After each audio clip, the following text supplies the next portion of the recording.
اعوذ باللہ من الشیطان الرجیم بسم اللہ الرحمن الرحیم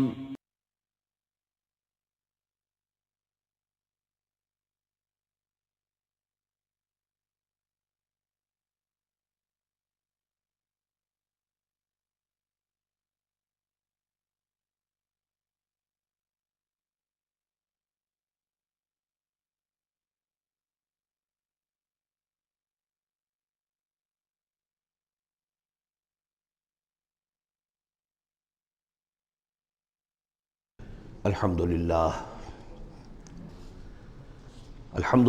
وکفیٰ والصلاة والسلام علی عبادہ الذین اصطفیٰ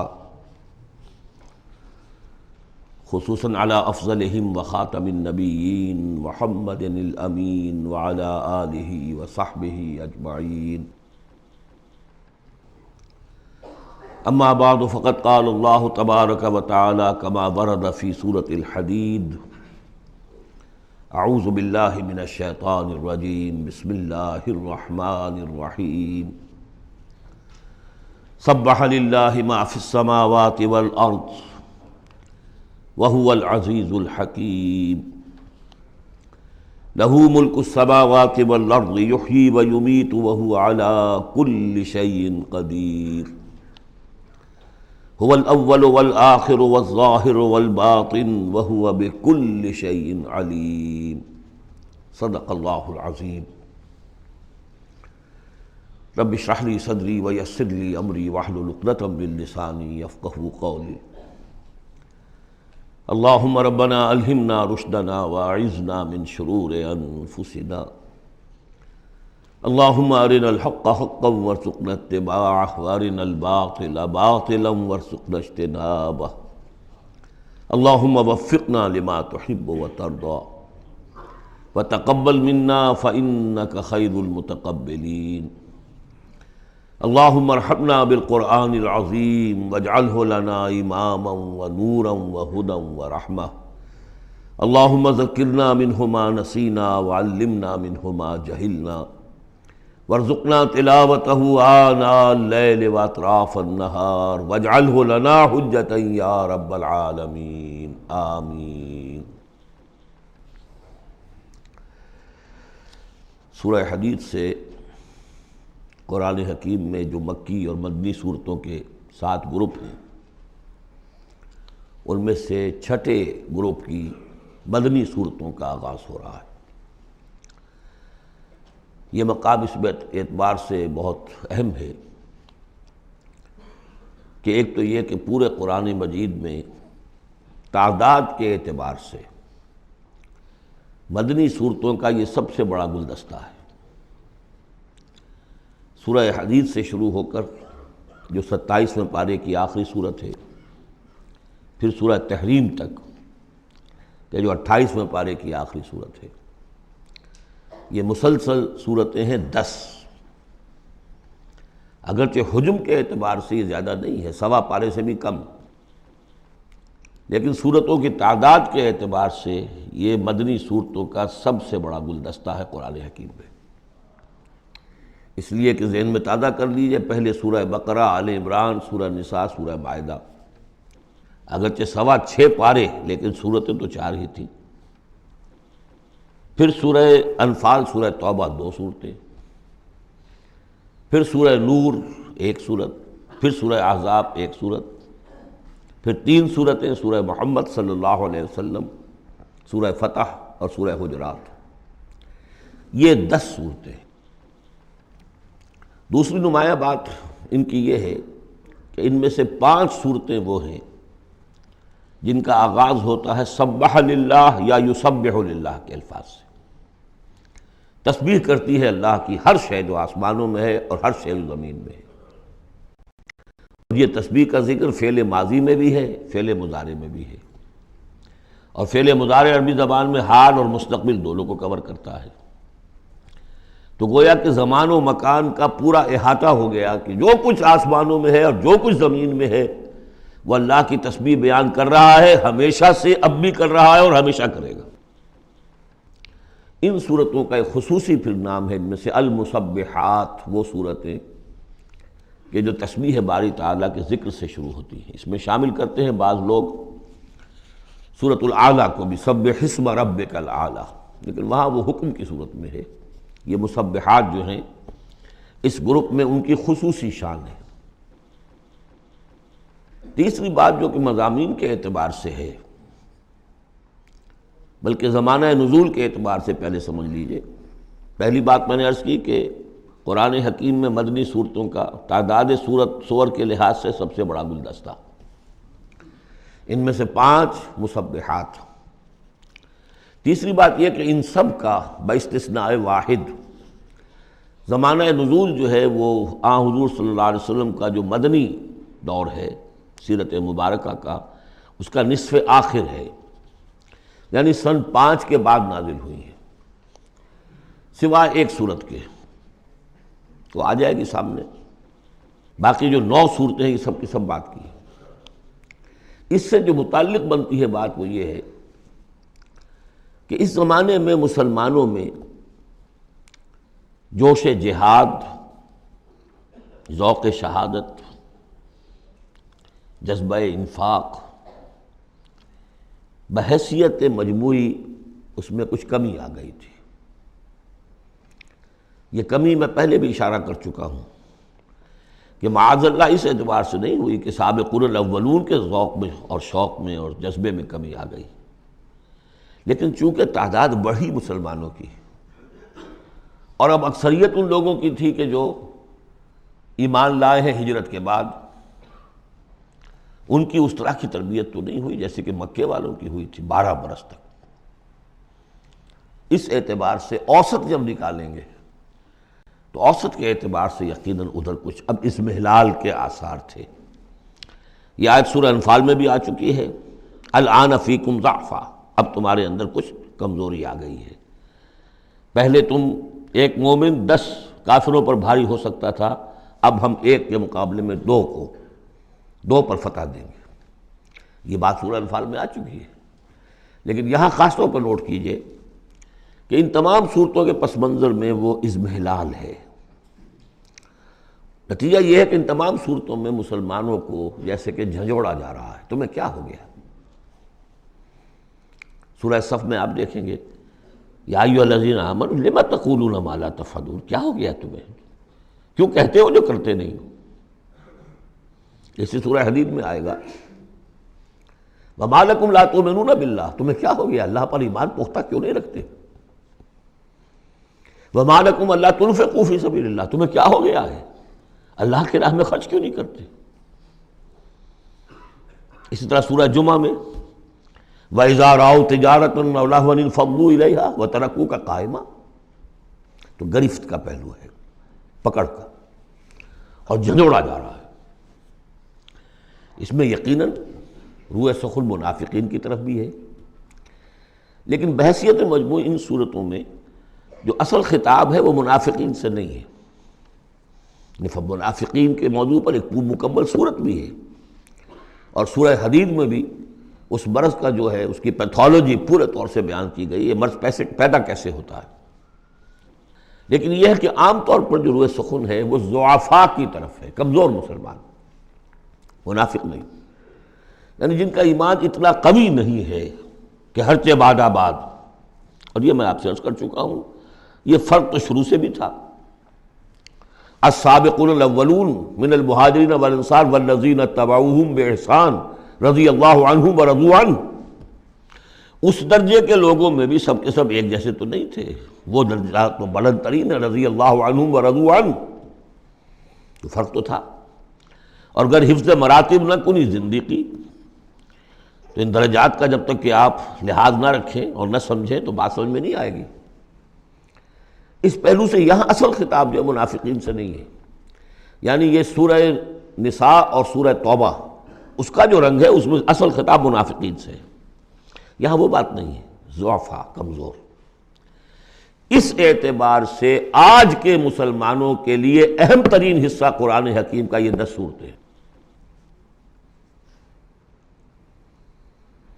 آج کا ایک مسلمان ان 10 صورتوں کو سمجھ لے جو گویا پورے قرآن کا خلاصہ اس کو مل جائے گا۔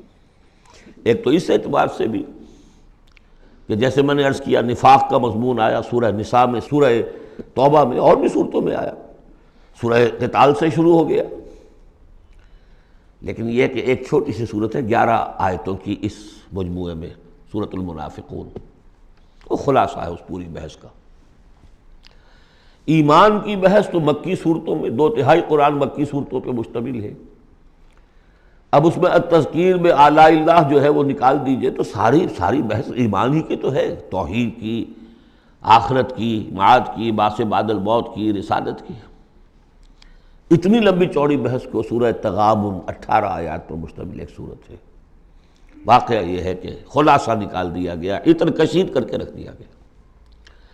تو ایک تو اس اعتبار سے بھی کہ اگر ان صورتوں کو سمجھ لیا جائے تو پورے قرآن کا خلاصہ سمجھ لیجئے کہ ان میں موجود ہے، 1.25 پارہ ہے، 1.25 پارے سے بھی کم ہے۔ اور دوسرے اس اعتبار سے کہ آج جو ہم مسلمان ہیں تو ہم تو در حقیقت نسلی مسلمان ہیں کہ ہم چونکہ بائی ایکسیڈنٹ آف برتھ، ایک حادثہ ہے یہ، ہمارے لیے اس میں کوئی فیصلہ تو نہیں تھا کہ ہم مسلمان ماں باپ کے گھر پیدا ہوں گے، اس بات نن آف اوور چوائس، اللہ نے ہمیں پیدا کر دیا مسلمان ماں باپ کے گھر، تو ہم نے اللہ، رسول، آخرت، نماز، روزہ یہ بچپن ہی سے سیکھ لیا، لیکن وہ ایمان، قلبی یقین والا ایمان، وہ تو شاذ ہی کسی کو نصیب ہوتا ہے۔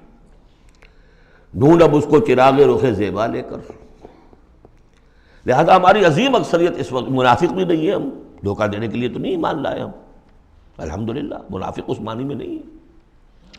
تو ہماری عظیم اکثریت جو ہے وہ اس کیٹیگری میں فال کرتی ہے جو سورہ حجرات میں ہم پڑھ آئے ہیں، قالت الاعراب آمنا قل لم تؤمنوا ولکن قولوا اسلمنا ولما يدخل الايمان في قلوبكم، اور وہاں میں بتا چکا ہوں وہ منافقین کا تذکرہ نہیں ہے، اس لیے کہ آگے فرما دیا وَإِن تُطِيعُوا اللَّهَ وَرَسُولَهُ لَا يَلِتْكُم مِّنْ أَعْمَالِكُمْ شَيْئًا، حالانکہ بہت بڑے علماء بھی اس مغالطے میں مبتلا ہو گئے، منافقین کا تذکرہ وہ نہیں ہے، وہ مسلمان کے جو مسلمان ہیں بس ہیں مسلمان، چاہے اس وجہ سے ہے کہ پورا قبیلہ اسلام لا رہا تھا تو چلو بھائی اب چلو ہم بھی ایمان لے آئے، اور چاہے اس وجہ سے کہ ہم مسلمان ماں باپ کے گھر پیدا ہو گئے، کوئی ڈفرنس نہیں ہے، لیکن نیت میں بھی کوئی دھوکہ دینا نہیں ہے۔ اس وقت بھی کچھ لوگ تھے جو دھوکہ دینے کے لیے ایمان لائے تھے، وہ منافق تھے، لیکن وہ لوگ کہ جن کے دل میں نہ تو مثبت طور پر خلوص والا ایمان تھا اور نہ ہی کوئی منفی طور پر کوئی نفاق تھا، وہ تھے بین بین، ہماری اکثریت انہیں پر مشتمل ہے۔ لہذا ہمارے اعتبار سے یہ قرآن حکیم کا جامع ترین اہم ترین حصہ ہے، اور یہی وجہ ہے کہ جس میں نے مطالعہ قرآن حکیم کے منتخب نصاب کا بار بار حوالہ دیا ہے، اس گروپ میں سے اس کی کئی صورتیں پوری شامل ہیں، اس کا جو چھٹا حصہ ہے وہ صرف سورہ حدید پر مشتمل ہے جو ابھی ہم شروع کریں گے، باقی سورہ جمعہ، سورہ صف، سورہ منافقون، سورہ تغابن، پھر سورہ تحریم کا، یہ ساری چیزیں یہ ہماری یعنی تقریباً 5 غالباً صورتیں ان 10 میں سے ہمارے اس منتخب نصاب میں شامل ہیں۔ ان مسبحات میں سے بھی سورہ حدید جو ہے اس کو کہیے کہ ام المسبحات، اہم ترین صورت، بلند ترین صورت، اور میں تحدیثاً للنعمہ عرض کر رہا ہوں کہ بارہا میں نے یہ کہا ہے کہ اللہ کا بہت بڑا فضل و کرم مجھ پر ہوا ہے کہ میں یہ بھی کہہ سکتا ہوں کہ اللہ نے یہ صورت مجھے عطا فرمائی ہے۔ اس پر میرا غور و فکر، سوچ بچار 50s سے شروع ہو چکا تھا، اور اللہ تعالیٰ نے مجھے انشراح دیا اس صورت کے بارے میں، اور اس کے حوالے سے اب اس کے دروس میرے 15 گھنٹے پر بھی ہیں، اس کے بھی کیسٹس ہیں، اس کے بھی ویڈیوز ہیں، اس میں جو مباحث ہیں عظیم، ان میں سے تو ایک چاہتا ہے کہ عظیم لیکچر اس پر ہو۔ سبح للہ ما فی السماوات والارض، تسبیح کرتی ہے اللہ کی ہر وہ شے جو آسمان میں ہے اور زمین میں ہے، وہو العزیز الحکیم، اور وہ زبردست ہے، کمال حکمت والا۔ آگے چل کر دیکھیے گا کہ اس میں پھر اضافہ ہوگا، سبح للہ ما فی السماوات وما فی الارض، اور ایمفیسس، پھر آئے گا یسبح للہ ما فی السماوات والارض، پھر آئے گا یسبح للہ ما فی السماوات وما فی الارض۔ تو یہ مضمون جو ہے ان صورتوں کا بہت اہم ہے۔ یہ تسبیح سے مراد کیا ہے؟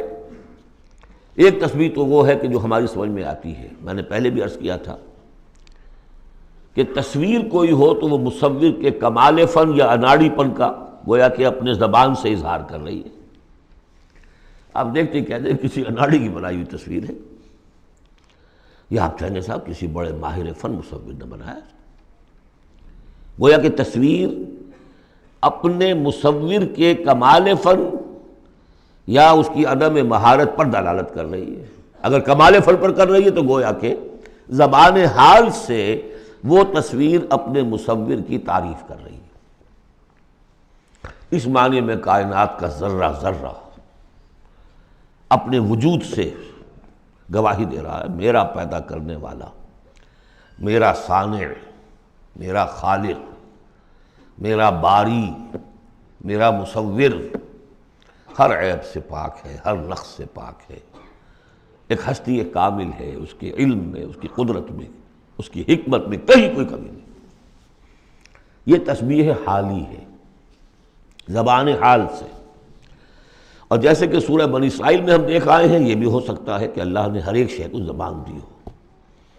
سورہ حامیم سجدہ میں بھی الفاظ آئے، ہمارے ہاتھ پاؤں کہیں گے الیوم انطقنا اللہ الذی انطق کل شیء، آج ہمیں اس اللہ نے زبان دے دی، اس نے ہر شے کو زبان دی ہے، تو ہر شے کی بھی زبان ہو سکتی ہے۔ اور سورہ بنی اسرائیل میں تھا وَإِن مِّن شَيْءٍ إِلَّا يُسَبِّحُ بِحَمْدِهِ وَلَٰكِن لَّا تَفْقَهُونَ تَسْبِيحَهُمْ، تو زبان حال والی تسبیح تو ہماری سمجھ میں آ رہی ہے، ہو سکتا ہے اور معلوم ہوتا ہے کہ ہے ایک کوئی دوسرا پہلو بھی جو ہماری سمجھ سے بالا تر ہے۔ وَهُوَ الْعَزِيزُ الْحَكِيمُ، یہ دو اسماء اللہ تعالیٰ کے بار بار آئے ہیں، بہت مرتبہ آئے ہیں، اور ان صورتوں میں خاص طور پر آپ دیکھیں گے بہت تکرار ہوگی ان کی۔ اس کی وجہ کیا ہے کہ ایک تو یہ کہ یہ دو اسماء جو ہیں اس اعتبار سے ان کا جوڑا جو ہے معنوی اعتبار سے بہت اہم ہے۔ العزیز وہ ہستی کہ جس کا اختیار مطلق ہے، لیکن ہمارا تصور یہ ہے کہ جہاں اختیار زیادہ آ جاتا ہے کرپشن آ جاتی ہے۔ چنانچہ پولیٹیکل سائنس کا تو ایکسیم ہے، یہ فارمولا ہے، authority tends to corrupt and absolute authority corrupts absolutely۔ لہذا ساری جو کوشش ہوتی ہے، دستور بنایا جاتا ہے چیکس اینڈ بیلنسز، جہاں اختیار ہے وہاں پہ کوئی چیکس اینڈ بیلنسز بھی ہونے چاہیے۔ اللہ پر کوئی چیک اینڈ بیلنس ہو ہی نہیں سکتا، کس کا ہوگا؟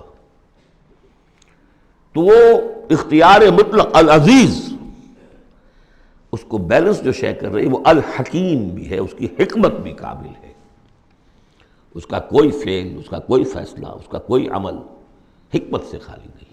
یہ دونوں گویا کہ ایک دوسرے کے ساتھ ہے، العزیز الحکیم۔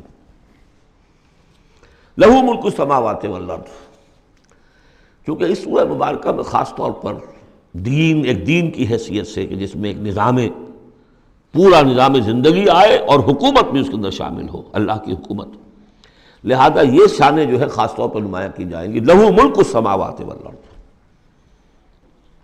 اس کے لیے ہے آسمانوں اور زمین کی بادشاہی۔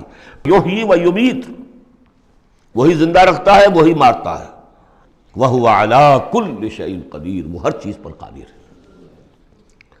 اس سورہ مبارکہ کی پہلی 6 آیات میں اللہ تعالیٰ کے اسماء و صفات کا جو ذکر ہو رہا ہے وہ پورے قرآن میں اس اعتبار سے منفرد ہے کہ بلند ترین سطح پر انتہائی جامعیت کے ساتھ فلسفے اور منطق کی بلند ترین سطح پر ہے۔ تیسری آیت اس کی وہ ہے جس کے بارے میں میں نے آپ کو پہلے سنایا تھا، امام راضی کا قول کہ آ کر کھڑے ہو گئے اس مقام پر جیسے کہ خوف زدہ ہو انسان، دہشت زدہ ہو۔ هو الاول والآخر والظاہر والباطن وهو بكل شيء علیم، وہی اول ہے، وہی آخر ہے، وہی ظاہر ہے، وہی باطن ہے۔ کیا سمجھے اس کو؟ وہی وہ ہے،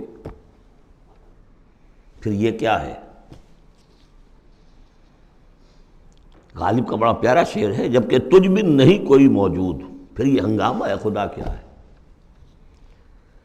وہی اول، وہی آخر، وہی ظاہر، وہی باطن۔ یہ ہے وہ مقام جس پر کہ آ کر کھڑے ہو گئے امام راضی، اعلم ان ھذا المقام مقام غامض مہیب عمیق، خبردار، ہوشدار کہ رہبر دم تیغست قدم رہا، ہوشیار ہو جاؤ، تلوار کی دھار پر قدم آ گیا ہے تمہارا۔ یہ ہے وہ مسئلہ کہ جس کو ہمارے بعض صوفیہ وحدت الوجود سے تعبیر کرتے ہیں، لیکن یہ فلسفے کا مشکل ترین مسئلہ ہے۔ وحدت وجود کی ایک تعبیر وہ بھی ہے جو کفر ہے، شرک ہے، اموست، جس کے کفر و شرک ہونے میں کسی کو اختلاف نہیں، لیکن یہ کہ یہ عام لوگوں کی سمجھ میں آنے والی بات ہے نہیں۔ میں نے امکانی حد تک سمجھایا ہے اور مجھے اطمینان ہے۔ بہرحال اب اس میں یوں سمجھ دیجئے، یہ کائنات حادث ہے، ہم جانتے ہیں کہ حادث ہے، ہمیشہ سے تو نہیں ہے۔ پہلے کون تھا؟ اللہ تھا۔ تو کائنات کا آغاز کہاں سے ہوا؟ اللہ سے۔ پھر ہم پڑھائے ہیں کل من علیہا فان ویبقی وجہ ربک ذو الجلال والاکرام، ایک وقت آئے گا کچھ نہیں رہے گا، وجہ ربک ذو الجلال والاکرام رہ جائے گا۔ تو آخر کون ہوا؟ اب یہ اول و آخر کے مابین جو ہے، اس کا ظاہر بھی وہ ہے، باطن بھی وہ ہے۔ یہ بہت مشکل مسئلہ ہے، لیکن یہ کہ اس کو ایک حدیث نے عام لوگوں کے لیے آسان کر دیا ہے۔ حضور یہ دعا کرتے تھے، اے اللہ انت الاول فلیس قبلک شیء، تو وہ پہلا ہے کہ جس سے پہلے کوئی شے نہیں تھی، وانت الآخر فلیس بعدک شیء، تو وہ آخر ہے کہ تیرے بعد کچھ نہیں، وانت الظاہر فلیس فوقک شیء، تو اس سے اوپر کوئی شے نہیں، وانت الباطن فلیس دونک شیء۔ بہرحال اس کو اسی حد تک اس وقت رکھیے، جن کو زیادہ شوق ہو جائے وہ پھر میرے وہ تفصیلی کیسٹس کی طرف رجوع کریں۔ هو الاول والآخر والظاہر والباطن وهو بكل شيء علیم، وہ ہر چیز کا علم رکھتا ہے۔ اب تو واضح ہو گیا ہے ہی وہ۔ اس سے پہلے ہم پڑھا تھے نحن اقرب الیہ من حبل الورید، تو اس حوالے سے تو یہ دو صفات اللہ کی خاص طور پر آپ دیکھیں گے قرآن میں، علی کل شیء قدیر بکل شیء علیم، دو چیزیں آئیں گی خاص طور پر، ہر چیز کا علم رکھنے والا، ہر چیز پر قادر۔ هو الذی خلق السماوات والارض فی ستۃ ایام، وہی ہے جس نے بنائے آسمان اور زمین 6 دنوں میں، ثم استوى علی العرش، پھر متمکن ہوا تخت حکومت پر، عرش پر۔ یعلم ما یلج فی الارض، یہ پہلے بھی آیت آ چکی ہے سورہ فاطر میں غالباً یا سورہ سبا میں۔ وہ جانتا ہے جو کچھ کے داخل ہوتا ہے زمین میں، وما یخرج منہا، جو کچھ نکلتا ہے اس سے، وما ینزل من السماء، اور جو کچھ اترتا ہے آسمان سے، وما یعرج فیہا، اور جو چڑھتا ہے اس میں، وَهُوَ مَعَكُمْ، ویسے پانی بھی اترتا ہے، بخارات بھی چڑھتے ہیں، فرشتے اترتے ہیں احکام خداوندی لے کر اور پھر وہ چڑھتے ہیں، یا تو انسانوں کی جانیں لے کر بھی چڑھ رہے ہوتے ہیں، یا یہ کہ جو بھی یہاں پر ہو رہا ہے اس کی رپورٹس لے کر چڑھتے ہیں۔ زمین کے اندر پانی جذب ہوتا ہے، بیج داخل ہوتا ہے، نکلتا ہے پودا، ان تمام چیزوں کا احاطہ کیا۔ وَهُوَ مَعَكُمْ أَيْنَمَا كُنْتُمْ، تم جہاں کہیں بھی ہوتے ہو وہ تمہارے ساتھ ہوتا ہے۔ واللہ بما تعملون بصیر، اللہ تعالیٰ جو کچھ تم کر رہے ہو اسے دیکھ رہا ہے، خود چشمدید گواہ ہے۔ پھر دیکھیے لہو ملک السماوات والارض، توحید کا یہ تقاضا کہ بادشاہی اسی کی ہو، ایک عقیدے کی توحید ہے بس، یہ بادشاہی اسی کی ہو، لہو ملک السماوات، آسمان اور زمین کی بادشاہی اسی کی ہے۔ وَإِلَى اللَّهِ تُرْجَعُ الْأُمُورُ، تمام معاملات اسی کی طرف لوٹا دیے جائیں گے۔ یولج اللیل فی النہار ویولج النہار فی اللیل، وہ پرو لاتا ہے رات کو دن میں اور پرو لاتا ہے دن کو رات میں، یہ مضمون بھی کئی مرتبہ آ چکا ہے۔ وَهُوَ عَلِيمٌ بِذَاتِ الصُّدُورِ، علم کو دیکھیے کتنی مرتبہ دہرایا ہے، بِكُلِّ شَيْءٍ عَلِيمٌ، يَعْلَمُ مَا يَلِجُ فِي الْأَرْضِ وَمَا يَخْرُجُ مِنْهَا وَمَا يَنزِلُ مِنَ السَّمَاءِ وَمَا يَعْرُجُ فِيهَا، اور یہاں ہوا علیم بذات الصدور، سینوں کے اندر جو کچھ ہے اس کو بھی جانتا ہے۔ یہ 6 آیات ہیں، یہ پہلا حصہ ہے سورۃ مبارکہ کا، اور یہ شاندار تمہید بنی، آگاہ ہو جاؤ کس کا کلام پڑھ رہے ہو، کس سے ہم کلام ہو۔ ہوشدار کہ رہ بردم تیغست قدم را۔ اب دیکھیے ایک آیت میں جو تقاضا ہے، یہ تو اللہ ہے، ایسا ہے، اسی کی پادشاہی ہے، وہ سب جانتا ہے، وہ ہر چیز پر قدیر ہے، یہ سب کیا ہے؟ نیریٹو ہے، اور یہ ہے توحید فی العقیدہ۔ اس کا تقاضا کیا ہے؟ آمنوا باللہ ورسولہ وانفقوا مما جعلکم مستخلفین فیہ فالذین آمنوا منکم وانفقوا لہم اجر کبیر۔ دو لفظوں میں تقاضا آیا، ایمان لاؤ اللہ پر اور اس کے رسول پر، اور خرچ کر دو ان سب میں سے جس میں اس نے تمہیں خلافت عطا کی ہے۔ سب سے پہلی خلافت تمہیں عطا کی اس جسم میں، اسے اللہ کے لیے لگاؤ۔ ذہانت، فطانت، طلاقت لسانی، جو دیا ہے، پیسہ دیا ہے، مال دیا ہے، اولاد دی ہے، سب کو اللہ کی راہ میں لگاؤ۔ یہ نفق کا لفظ پیسے کے خرچ کے لیے بھی آتا ہے، جان کے خرچ کے لیے بھی آتا ہے۔ نفقت الدراہم، پیسے ختم ہو گئے۔ نفق الفرس، گھوڑا مر گیا۔ تو نفق کا لفظ دونوں کے لیے آتا ہے۔ تو انفقوا مما جعلکم مستخلفین فی، جس چیز میں تمہیں استخلاف عطا کیا ہے لگاؤ، خرچ کرو، صرف کر دو۔ یہ دو تقاضے ہیں۔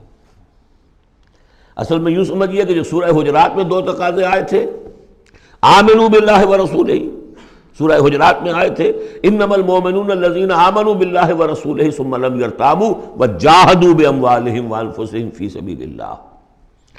حقیقی مومن تو صرف وہ ہے جو ایمان لائے اللہ پر اور اس کے رسول پر، پھر شک میں بالکل نہیں پڑے، اور انہوں نے جہاد کیا اللہ کی راہ میں اور کھپا دیے جان بھی اور مال بھی، وہی سچے ہیں۔ یہاں پر دو ہیں، ان میں دونوں میں ایک سے تو مشترک ہو گئی، آمنوا باللہ ورسولہ، ایمان لاؤ اللہ پر اس کے رسول پر جیسے کہ ایمان کا حق ہے۔ وانفقوا، اور خرچ کر دو۔ انفاق مال، انفاق نفس، بذل نفس، دونوں چیزیں آ جائیں گی۔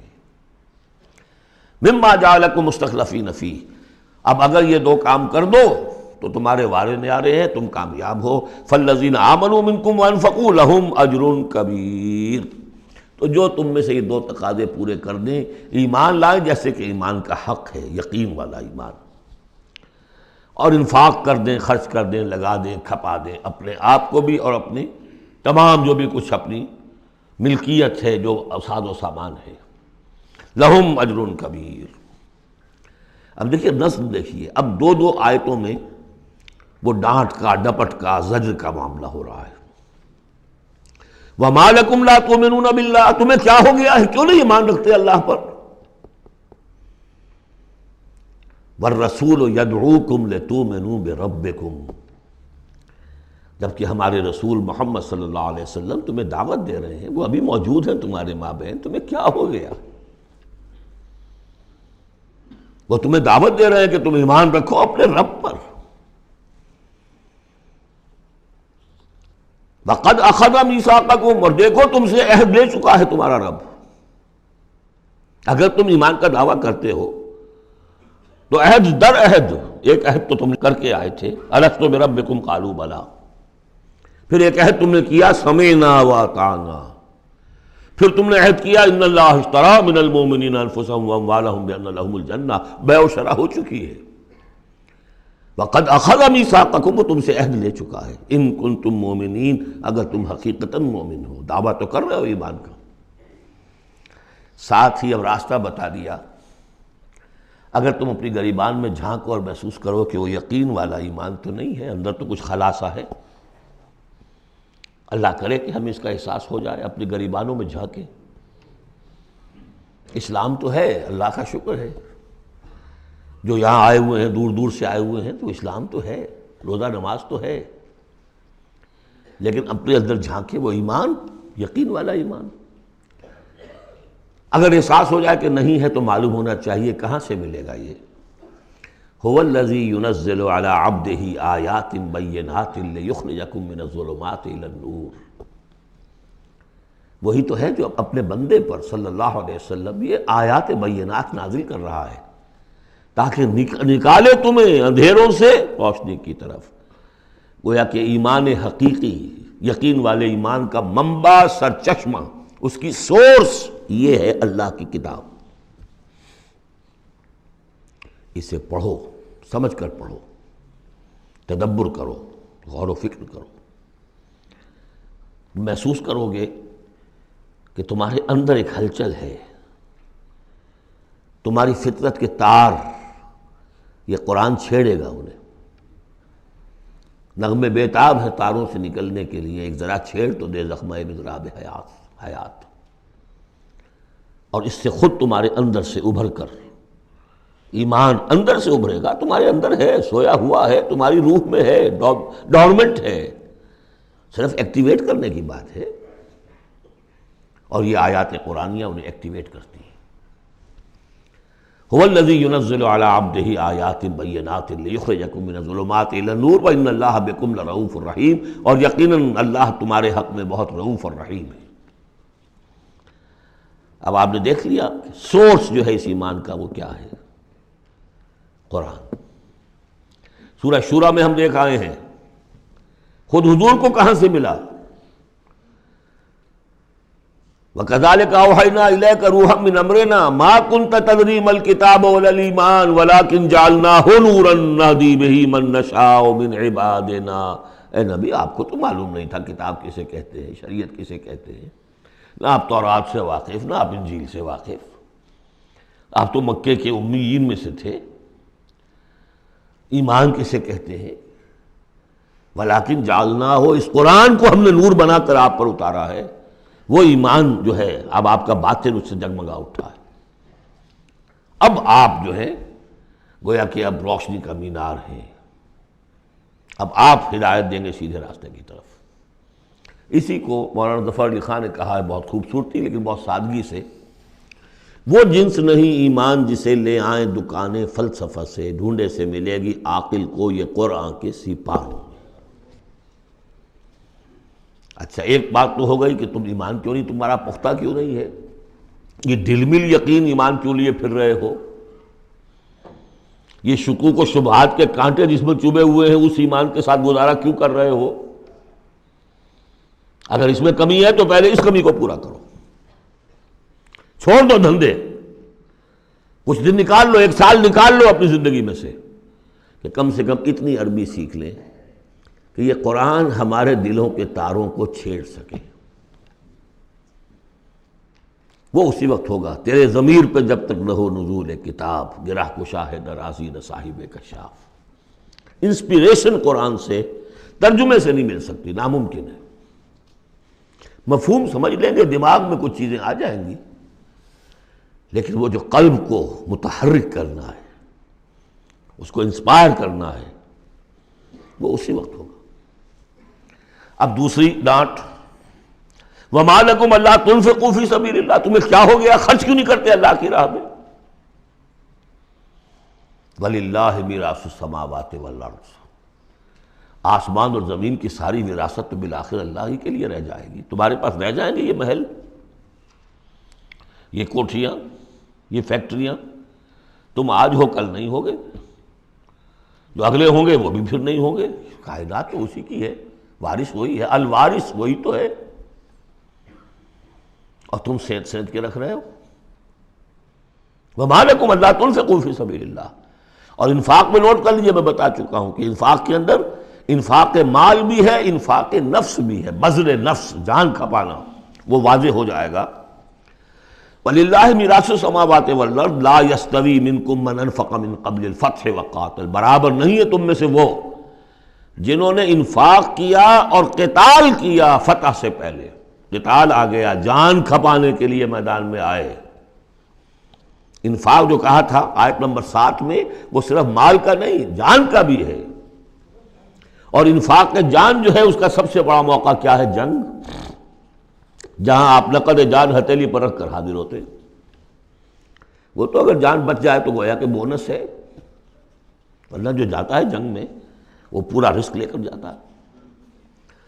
اب یہاں بات یہ بتائی گئی کہ جو فتح سے پہلے ایمان لائے تھے جبکہ اسلام کمزور تھا، اور انہوں نے قتال کیا اس وقت جبکہ مسلمانوں کی طاقت بہت کم تھی، ان کا درجہ اولئک اعظم درجۃ من الذین انفقوا من بعد وقاتلوا، ان کا بہت اونچا درجہ ہے، بہت عظیم درجہ ہے ان لوگوں کے مقابلے میں کہ جنہوں نے انفاق کیا اور قتال کیا فتح کے بعد۔ وَكُلًّا وَعَدَ اللَّهُ الْحُسْنَى، اب فتح کے بعد سے صاف ظاہر ہو رہا ہے کہ یہ صورت کم سے کم سن 6 کے بعد نازل ہوئی ہے، اس لیے کہ فتح تو پہلی جو ہے وہ سن 6 میں صلح حدیبیہ کی شکل میں حاصل ہوئی ہے، اِنَّا فَتَحْنَا لَكَ فَتْحًا مُبِينًا، اور پھر جو ظاہری فتح تھی وہ تو فتح مکہ ہے، وہ سن 8 میں ہے۔ یہاں فرمایا جا رہا ہے جن لوگوں نے قتال کیا انفاق کیا فتح سے پہلے، ان کا درجہ بہت بلند ہے ان سے جنہوں نے انفاق کیا اور قتال کیا بعد میں، اگرچہ کُلًّا وعد اللہ الحسنیٰ، سب سے اللہ کا وعدہ ہے بہت اچھا، واللہ بما تعملون خبیر، اور جو کچھ تم کر رہے ہو اللہ اس سے باخبر ہے۔ اب آئی پکار، اس کو اب کھلے دل سے بیدار دل سے سنیے۔ میرا خالق آپ کا خالق، میرا مالک آپ کا مالک، اس کائنات کا مالک، من ذا الذی یقرض اللہ قرضا حسنا، کون ہے وہ جو اللہ کو قرض حسنا دے؟ ہے ہمت دینے کی؟ من ذا الذی یقرض اللہ قرضا حسنا فیضاعفہ لہ، اللہ اس کے لیے اسے دگنا بھی کرتا رہے گا، وَلَهُ أَجْرٌ عَظِيمٌ، اور ان کے لیے بہت بڑا اجر بھی ہوگا۔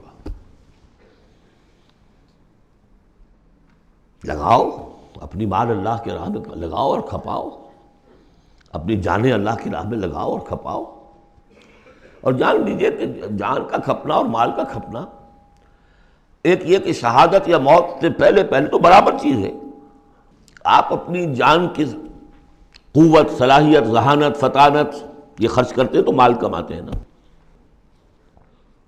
اور مال آپ کے پاس ہو تو آپ جس کو چاہیں امپلائے کر لیں، ذہانت، صلاحیت، فطانت سب آپ خرید سکتے ہیں پیسے سے۔ تو اگر کسی نے وقت لگایا ہے تو مال لگایا ہے، ٹائم از منی،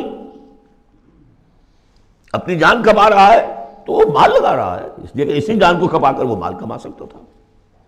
اس لیے انفاق جان، انفاق ہے مال، یہ ایک شے ہے۔ یوم تری المومنین، اب جو نقشہ کھینچا جا رہا ہے یہ ہے وہ نقشہ جس کو ہمارے ہاں کہا جاتا ہے پل صراط۔ کوئی ایسا مرحلہ آنا ہے جہاں کفار کا تو معاملہ علیحدہ ہو چکا، کوئی بڑی چھلنی لگی تھی، کفار تو نکل چکے، اب جو دنیا میں مسلمان سمجھے جاتے تھے وہ آگے آئے ہیں۔ آپ کو معلوم ہے جہاں کرشرز لگے ہوتے ہیں، پتھروں کو توڑ کے بجری بناتے ہیں، تو اس میں مختلف سوراخوں کی وہ چھلنیاں لگی ہوتی ہیں۔ پہلے 1 انچ سے زیادہ کا پتھر جو ہے وہ علیحدہ ہو جائے گا، پھر آدھے انچ والا علیحدہ ہو جائے گا، پھر چوتھائی انچ والا علیحدہ ہو جائے گا، وغیرہ وغیرہ۔ تو وہاں پر بھی کوئی مستقل کوئی چھلنیاں، ایک چھلنی لگ چکی، کافر تو گئے، اب رہ گئے مسلمان۔ ان میں ذرا چھانٹی کرنی ہے کہ ان میں صاحب ایمان کون ہے اور منافق کون ہے۔ اس کے لیے پل صراط کوئی جگہ ہے جہاں سے گزرنا ہوگا، گھپ اندھیرا ہوگا، اور اس کے نیچے ہوگی جہنم، گھپ اندھیرا۔ اور جن کے پاس ایمان تھا دنیا میں انہیں روشنی مل جائے گی، یہاں ان کے قلب سے روشنی نکل رہی ہوگی۔ اعمال صالحہ کیے تھے داہنے ہاتھ سے تو یہاں پہ ان کا نور ہوگا، وہ اپنی اس روشنی میں راستہ پار کر کے جنت میں پہنچ جائے گی۔ اور جن کے پاس یہ روشنی نہیں تھی، چاہے وہ مسلمانوں میں شریک تھے، چاہے مسلمانوں کے قائد ہوں، بہت بڑے قائد ہوں، لیکن اگر وہ نور ایمان سے محروم تھے اور اعمال صالحہ کی کوئی پونجی نہیں تھی، انہیں روشنی نہیں ملے گی، وہ ٹھوکریں کھاتے ہوئے گریں گے اور جہنم میں جائیں گے۔ یہ ہے نقشہ۔ یہ نقشہ یہاں پر تفصیل سے کھینچا گیا ہے، پھر دوبارہ آخری جو صورت ہے سورہ تحریم، اس میں پھر اس کا تذکرہ آئے گا۔ یوم تری المؤمنین والمؤمنات یسعی نورہم بین ایدیہم وبایمانہم، جس دن کہ تم دیکھو گے مومن مردوں اور مومن عورتوں کو کہ ان کا نور دوڑتا ہوا ہوگا ان کے سامنے اور داہنی طرف، سامنے نور ایمان اور داہنی طرف نور اعمال صالحہ۔ بشراکم اليوم جنات تجری من تحتها الانہار خالدین فیہا، ان سے کہا جائے گا آج تمہارے لیے بشارت ہے ان جنتوں کی جن کے نیچے نہریں بہہ رہی ہیں، اور تم رہو گے اس میں ہمیشہ ہمیشہ، ذالک هو الفوز العظیم، یقیناً یہی بہت بڑی کامیابی ہے۔ یوم یقول المنافقون والمنافقات، جس دن کے کہیں گے منافق مرد اور منافق عورتیں للذین آمنوا، ان اہل ایمان سے، انظرونا، ذرا ٹھہرو، ہمارا انتظار کرو، نقتبس من نورکم، تمہاری روشنی سے ہم بھی فائدہ اٹھا لیں۔ ہمارے پاس تو کوئی نور ہے نہیں۔ دیکھیے انتہائی دھوپ اندھیرا ہو، کہیں جنگل میں سے گزرنا ہو اور پگڈنڈی ہو، اس پر آپ چل رہے ہو، جس کے پاس ٹارچ ہے وہ تو گویا کہ بادشاہ ہے اس وقت، اور وہ تیز تیز قدم اٹھا رہا ہے، پیچھے والا کہتا ہے کہ بھائی ٹھہرو بھیا، تمہارے پاس تو ٹارچ ہے، ہمیں بھی ساتھ لے کے چلو۔ وہی نقشہ ہے۔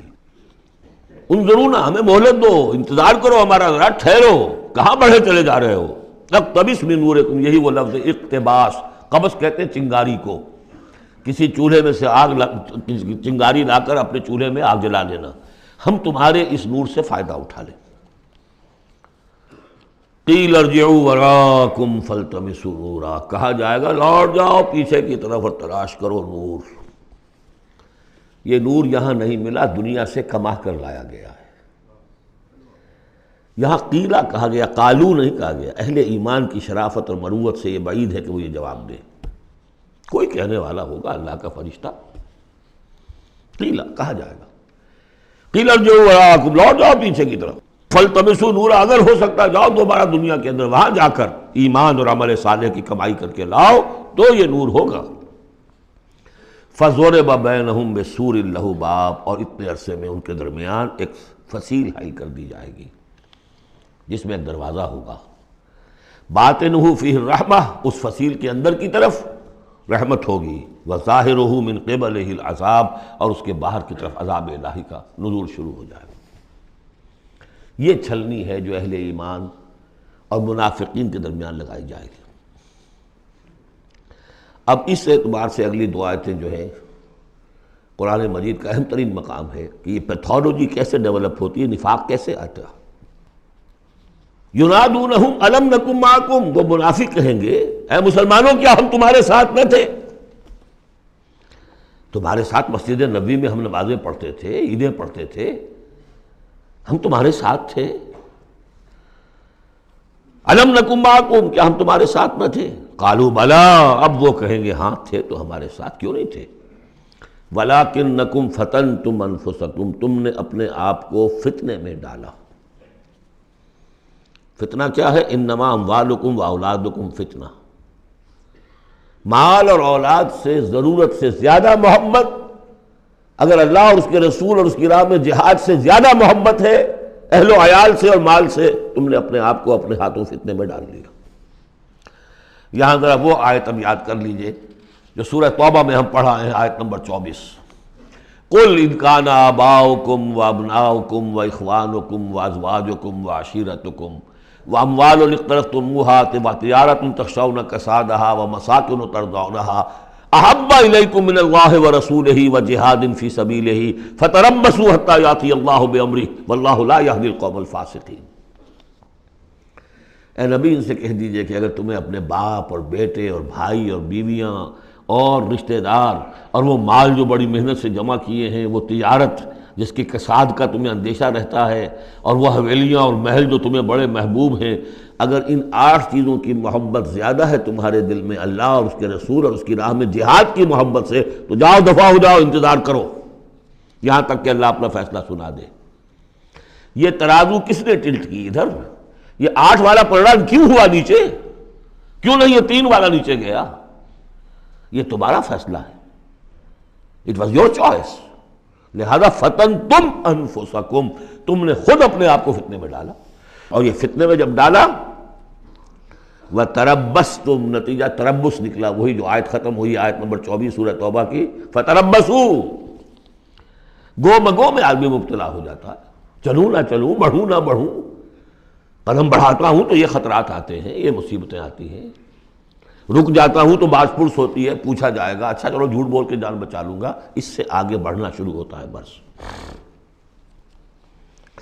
وَلَكِنَّكُمْ فَتَنْتُمْ أَنفُسَكُمْ وَتَرَبَّصْتُمْ وَارْتَبْتُمْ، اور پھر ایک مرحلہ آتا ہے کہ وہ ایمان کی تھوڑی بہت پونجی جو تھی اس میں ریب اور شکوک و شبہات کے کانٹے چڑھنے شروع ہو جاتے ہیں، کیا پتہ ہوگی بھی کہ نہیں آخرت،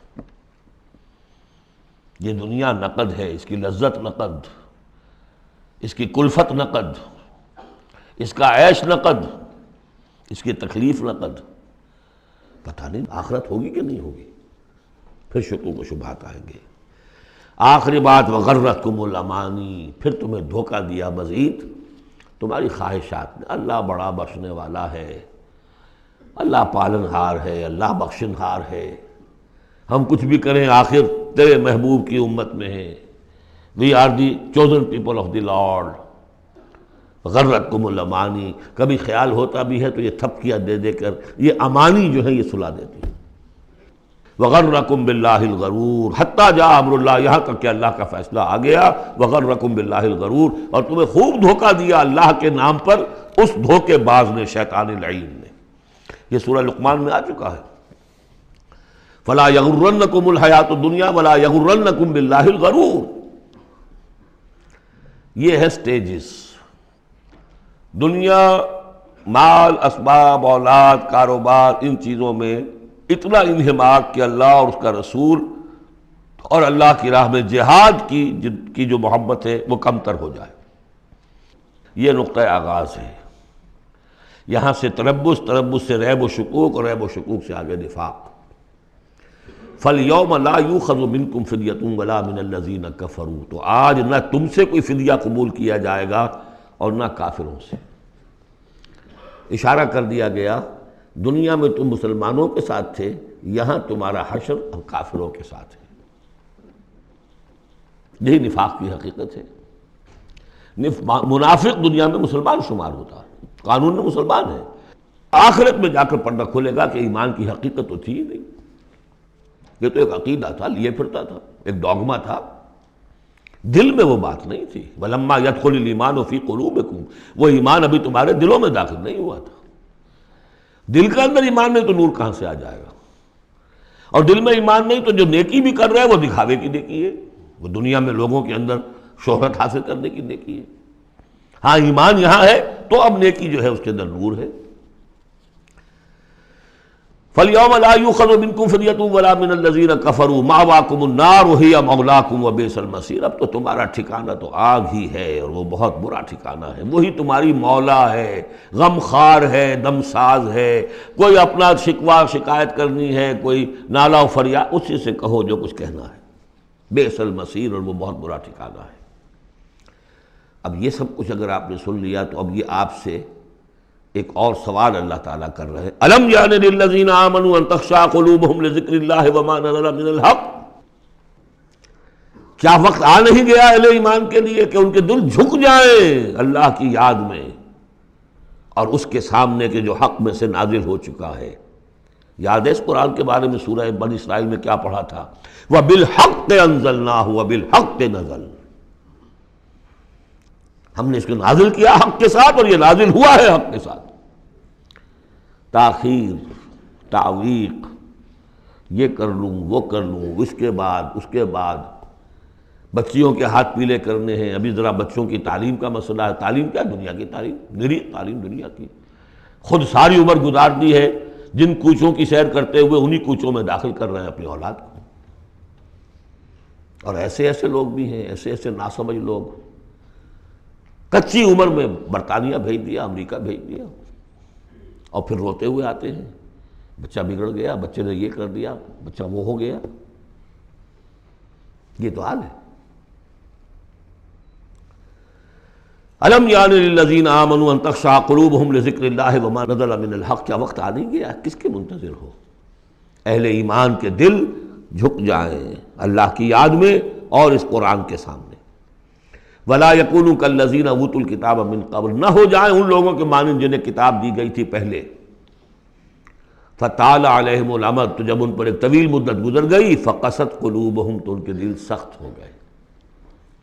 یاد ہے سورہ بقرہ کی آیت؟ ثم قست قلوبکم فہی کالحجارۃ او اشد قسوہ، پتھروں کی طرح سخت، اس سے بھی زیادہ سخت. وکثیر منہم فاسقون، اور ان کی اکثریت فاسقوں پر، فاجروں پر مشتمل ہے. دیکھ لو ایک راستہ وہ ہے، اب بھی نہ مڑو گے، اب بھی نہ توبہ کرو گے، اب بھی نہ باز آؤ گے، تو پھر دیکھ لو نشان عبرت کے طور پر وہ موجود ہے قوم. ثم قست قلوبکم فہی کالحجارۃ او اشد قسوہ. اعلموا، اب ساتھ ہی جہاں یہ ذرا ڈانٹ ڈپٹ کا انداز ہے، ہمت افزائی بھی، گھبراؤ نہیں۔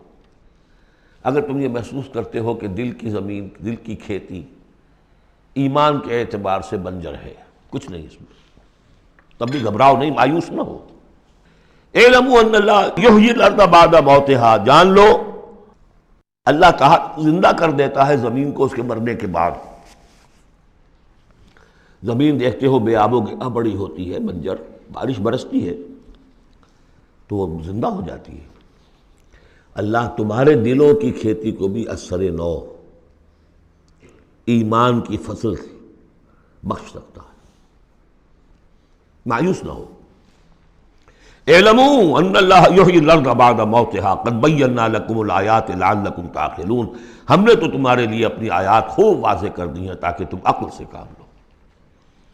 یعنی ہمت نہ ہارو، کوشش کرو۔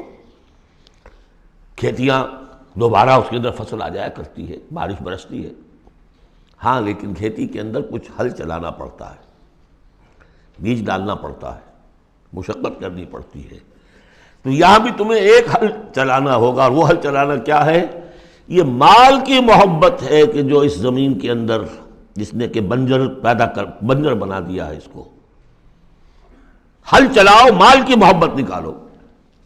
ان المصدقین والمصدقات واقرضوا اللہ قرضا حسنا یضاعف لهم ولهم اجر کبیر، یقیناً صدقہ دینے والے مرد اور صدقہ دینے والی عورتیں اور جو اللہ کو قرض حسنہ دیں، یہ میں بتا چکا ہوں سورہ بقرہ میں جب ہم پڑھ رہے تھے 2 رکوع، کہ اللہ کے لیے، دین کے لیے، اللہ کی رضا جوئی کے لیے خرچ کرنے کی 2 مدیں ہیں۔ ایک انسانوں میں سے غرباء، مساکین، یتیموں، بیواؤں، بیماروں، مسافروں اور مقروضوں کے لیے خرچ کرنا، وہ صدقہ ہے۔ اس لیے زکوٰۃ کو بھی کہا صدقات، انما الصدقات للفقراء والمساکین۔ ایک اللہ کے دین کے لیے، اس کی دین کی نشر و اشاعت ہے، اس کے پیغام کو پھیلانا ہے، اس کی تعلیم ہے، پھر اس دین کو غالب کرنے کی جد و جہد ہے، اس کے لیے ساز و سامان چاہیے، اس کے لیے وسائل چاہیے۔ تو ایک ہے صدقہ، ایک ہے اللہ کے ذمہ قرض حسنہ۔ کیوں؟ اس لیے کہ اللہ کے دین کو غالب کرنا ہے، لہذا اس کی جد و جہد میں جو مال خرچ ہو رہا ہے اللہ اسے اپنے ذمہ قرض حسنہ کہتا ہے۔ یہ ہل چلانا پڑے گا، مال کی محبت اس سے نکلے گی۔ صدقہ دو گے، اللہ کو قرض حسنہ دو گے، تو یہ جو اس نے بریک لگی ہوئی ہے، جیسے گاڑی کو بریک لگی ہوئی ہے اور آپ جو ہے ایکسلریٹر کو دبا رہے ہیں تو وہ تو راکنگ کرے گی، وہیں کی وہیں کھڑی رہ جائے گی، چلے گی تو نہیں، کیسے چلے؟ بریک لگی ہوئی ہے۔ اس بریک کو کھولو پہلے، اور وہ بریک کیا ہے؟ مال کی محبت۔ اس کا علاج کیا ہے؟ انفاق۔ ان المصدقین والمصدقات واقرضوا اللہ قرضا حسنا یضاعف لهم ولهم اجر کریم والذین آمنوا باللہ ورسلہ اولئک هم الصدیقون والشہداء عند ربہم۔ اب آخری مرتبہ یہ صدیقیت اور شہادت کا بھی مضمون ہمارے ہاں پھر آ گیا۔ اگر یہ بریک کھل گیا، اب گاڑی کو چلاؤ، گاڑی چلے گی، لیکن اب مختلف طبائع کی مناسبت سے اگر تو تمہارا مزاج صدیقین والا ہے، صدیقیت کے مرتبے کو پہنچ جاؤ گے۔ اگر مزاج شہادت والا ہے، شہداء کے مقام کو حاصل کر لو گے۔ اولئک مع الذین انعم اللہ علیہم من النبیین والصدیقین والشہداء والصالحین۔ بریک لگی بھی ہے تو کچھ نہیں ہوگا، مال کی بریک کھولو، گاڑی چلاؤ۔ جو یہ کر لیں گے والذین آمنوا باللہ ورسولہ، اب ایمان اور اللہ پر اور اس کے رسول پر ایمان کا، اب یہ ایکسیلریٹر دباؤ گے تو نتیجہ کیا نکلے گا؟ اولئک هم الصدیقون والشہداء عند ربہم، انہی میں سے صدیق ہوں گے، انہی میں سے شہداء ہوں گے ان کے رب کے پاس۔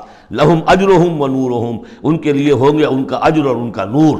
اجر بھی ملے گا، نور بھی ملے گا۔ نور وہ جو آخرت میں ملنا ہے، میدان حشر میں ملنا ہے، پل صراط پر گزرنے کے لیے ملنا ہے، اور اجر وہ ہے جو جنت میں داخل ہو کر ملے گا۔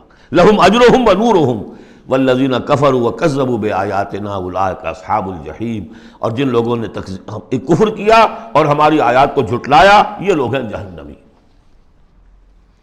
اعلموا انما الحیات الدنیا لعب ولہو وزینۃ وتفاخر بینکم وتکاثر فی الاموال والاولاد۔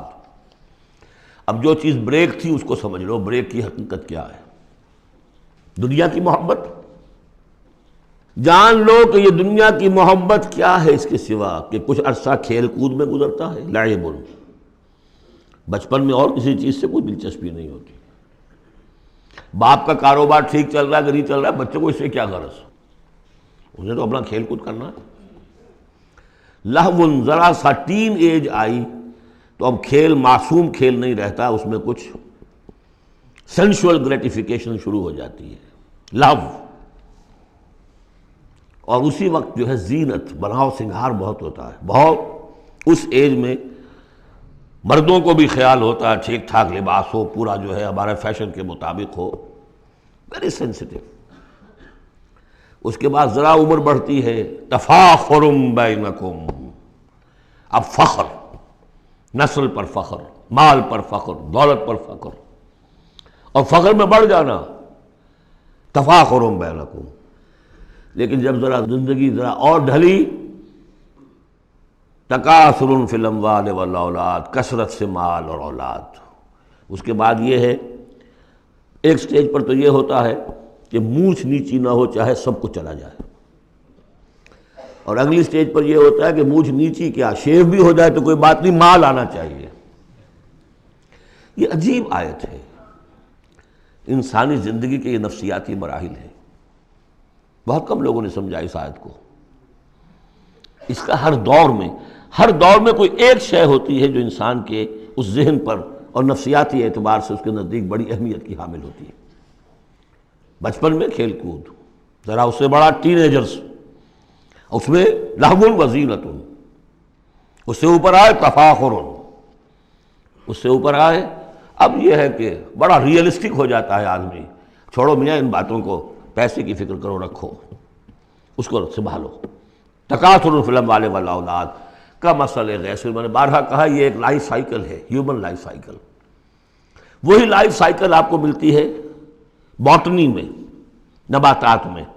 کمثل غیث، جیسے کہ بارش برستی ہے، اعجب الکفار نباتہ، تو جو کسان ہوتے ہیں اس سے جو روئیدگی کھیتی اپجتی ہے اس کو بڑی اچھی لگتی ہے۔ ثم یہیج، پھر وہ کھیتی اپنی پوری قوت پر آتی ہے، فتراہ مصفرا، پھر دیکھتے ہو وہ زرد ہو جاتی ہے، ثم یکون حطاما، پھر کھیتی کٹ جاتی ہے اور چورا چورا کہیں جو ہے وہ توڑی کے ٹکڑے پڑے رہ جاتے ہیں۔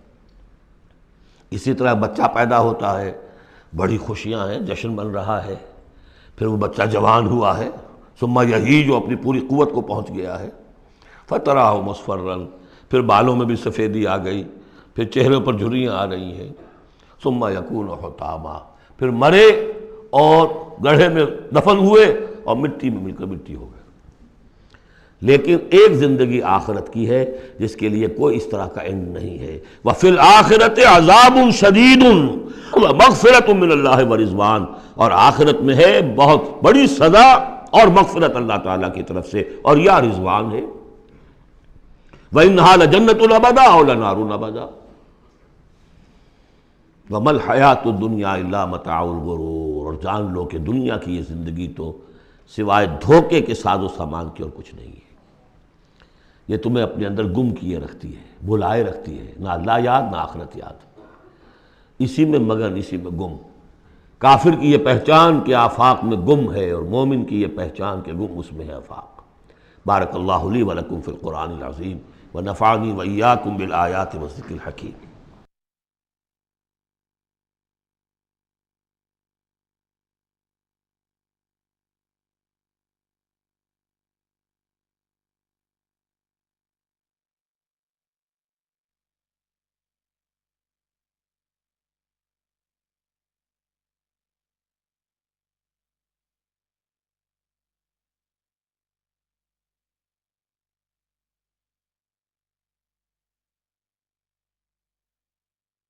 أعوذ بالله من الشيطان الرجيم. بسم الله الرحمن